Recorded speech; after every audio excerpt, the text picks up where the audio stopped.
আজ রাস পূর্ণিমা, রাধা গোবিন্দের রাস যাত্রা। সকল বন্ধুকে জানাই রাস পূর্ণিমার অনেক অনেক শুভেচ্ছা। আজ ঘরে মা ছোট্ট করে একটু নারায়ণ পুজোর আয়োজন করেছিল, তাই সকাল থেকে ভীষণ ব্যস্ত পুজোর বিভিন্ন ব্যাপারে সাধ করার জন্য। সাধ কমপ্লিটও হয়ে গেছে, পাঠও কমপ্লিট হয়ে গেছে, ঠাকুরমশাই চলে এসছেন, পুজোও শুরু করে দিয়েছেন।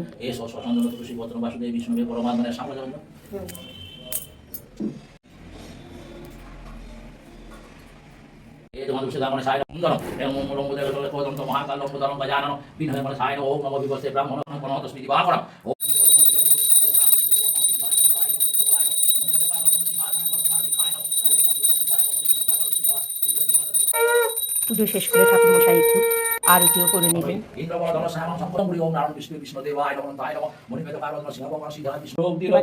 পাঁচালি করতে শুরু করলেন।